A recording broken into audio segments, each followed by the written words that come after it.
Hi there, Kim Kunkel here, owner and designer over at easydigitals.com, Photoshop backgrounds and templates for photographers.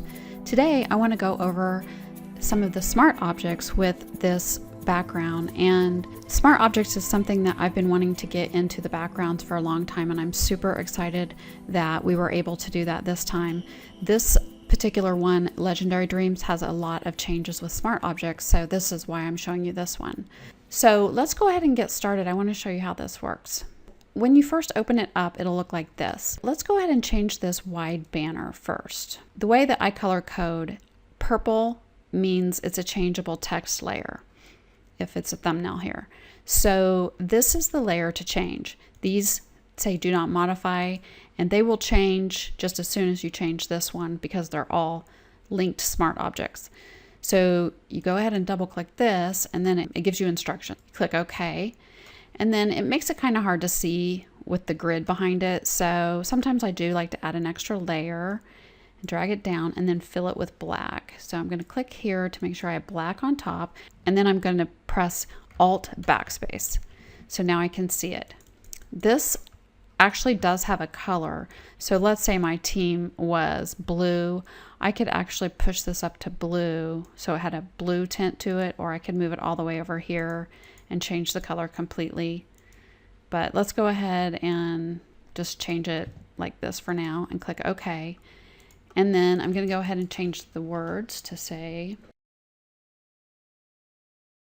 and then you can even change the font just like in other ones that we've done. You can change it to any font.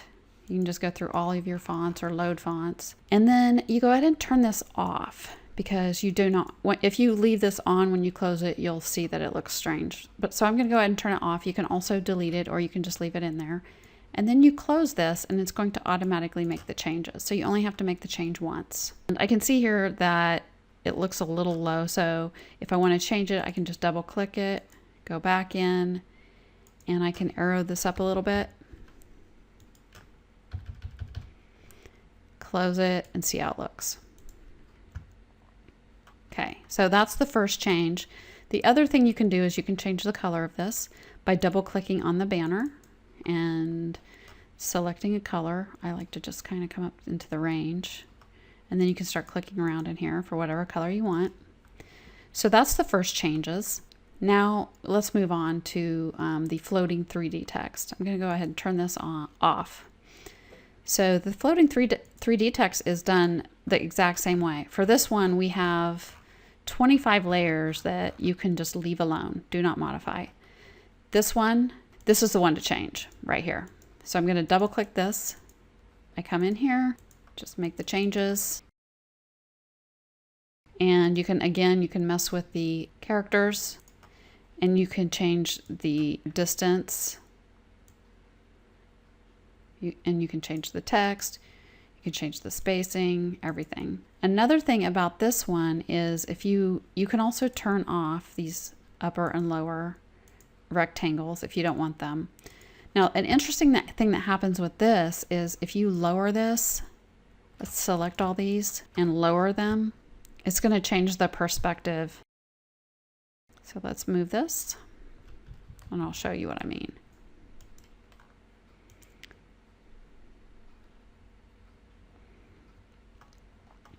See how now it looks like you're looking down on it, and then you can take this and you can actually move it up.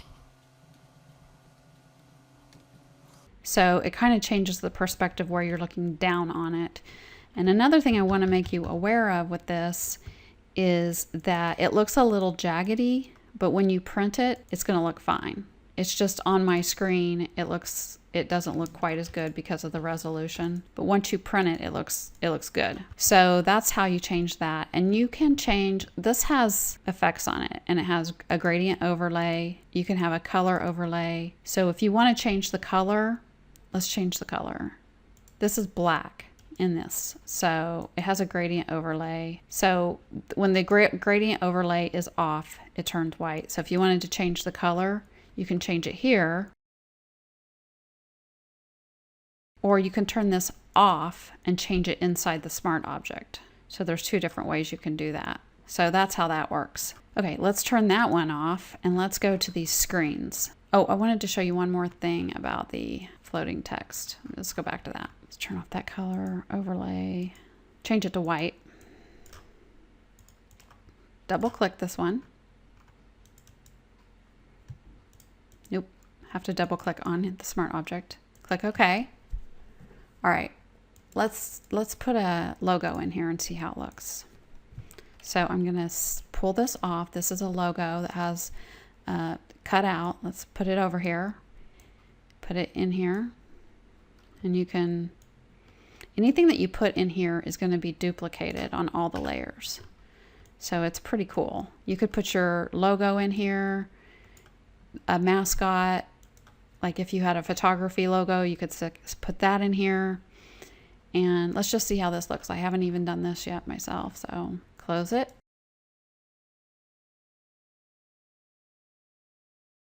Okay, it's because of the color overlay. There, Control 0 to fit on screen.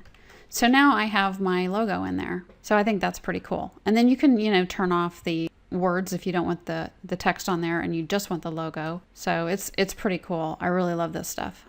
Okay, let's turn this off for now and come over to our screens. All right, so these screens are, get out, let me just pull this out so I can see. Okay, make this smaller so you can see it.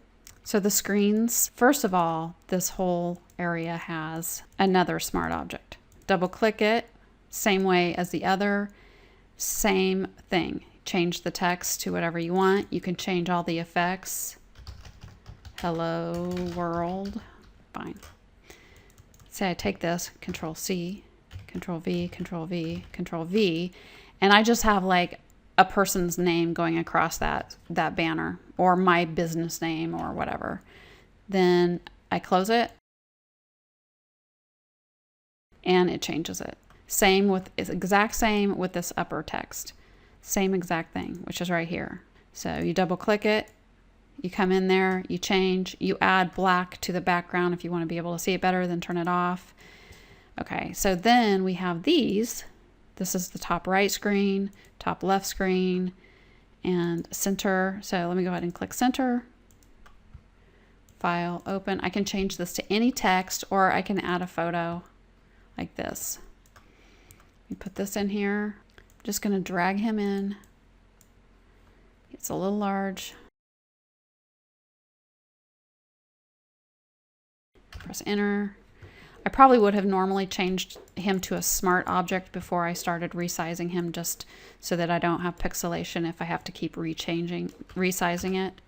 So you can either add a logo in here, or you can add text just like we did before. So I'm going to turn that off. And when I close it, he comes up onto the big screen. So that's pretty cool. So also the big screen has light on it to make it kind of look like it has a glare. So you can use that light, or you can turn it down if you think it's too much.